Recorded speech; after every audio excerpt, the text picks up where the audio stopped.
What is going on, football fans? Just want to get another quick video up on the page today. And today I wanted to talk about the New York Giants offense and how I think that this offense could potentially be a lot better than people think it could be. Now, I am not saying they're going to be a top 10 offense. I'm not saying that. But I think most people probably think this offense is going to struggle mightily and they're going to be in the bottom three or four offenses in the league. They lost Odell Beckham.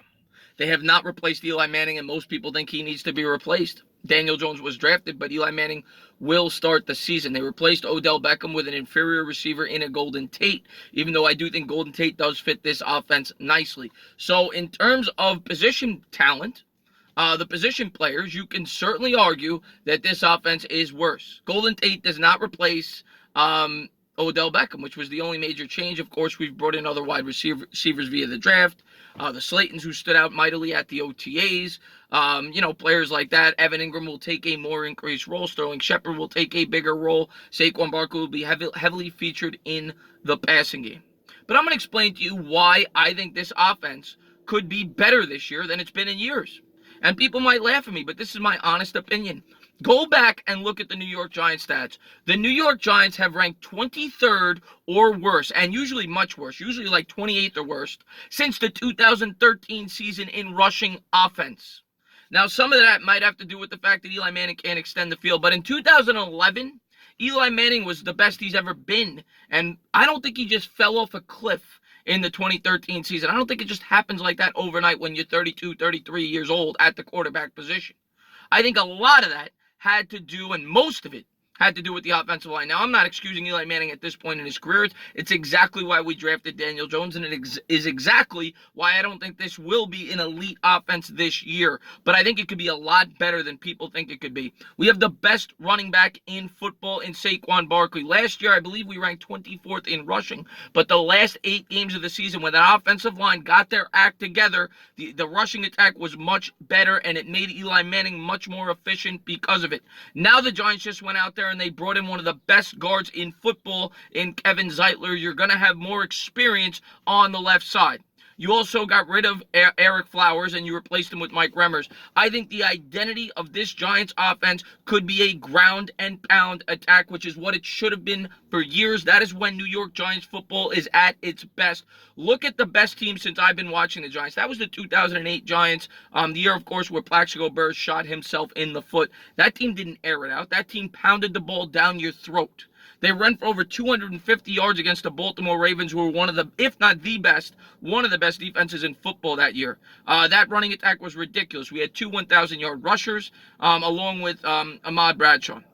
So, I mean, this Giants team can get back to that point. I have no doubt in my mind.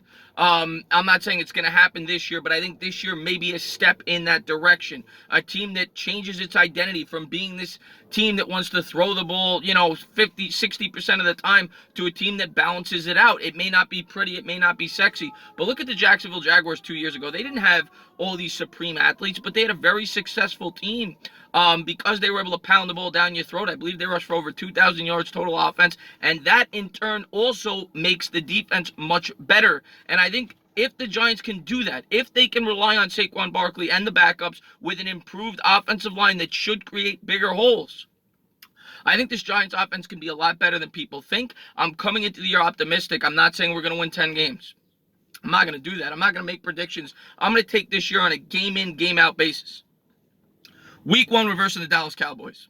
And, we'll preview that game as it gets closer. But the heart and soul of this team is that offensive line and Saquon Barkley. We drafted Saquon Barkley 2nd overall for a reason. Dave Gettleman's plan is to build our offense the same way that the Dallas Cowboys built theirs. Look at the Seattle Seahawks last year. Everybody counted them out. But the reason that they were successful, and the reason that Russell Wilson had his most efficient year he's ever had, is because they ran the ball as effectively as they did. They led the league in rushing. They ran the ball more than 50% of the time. I believe it was 53% of the time, which was a much bigger disparity than anybody else. And a lot of people thought Seattle was going to take a big step backward last year. When you can run the ball, it doesn't just make your offense better, it makes your defense better because you win the time of possession. And now I know that what a lot of people will say is teams are going to be able to stack the box. Because Odell Beckham is not on the field, and that's a fair thing to say. But I think this offensive line is going to be a lot better than people think. I really do. I think Will Hernandez is going to be much better. I think they're going to get a good push up front. And I'm excited to see what this offensive line could do this year and what it can do for the passing attack. Because when you become a much less predictable offense, which is what I think this offense can potentially be, it's going to make your passing game look a lot better as well. Everything goes hand in hand. Where you win in football is at the point of attack. And if the Giants' offensive line is vastly improved, this offense could be a lot better than people think. I'm going to leave it at that. And that is where it starts and ends. That's Giants football. That's always been Giants football. Smash mouth, pound it up, pound the rock down your throat, and I'm excited to get back to it this year. And I'd like to get your thoughts in the comments below. As always, if you liked what you watched, please subscribe, drop a comment, maybe give me a little thumbs up. Cheers.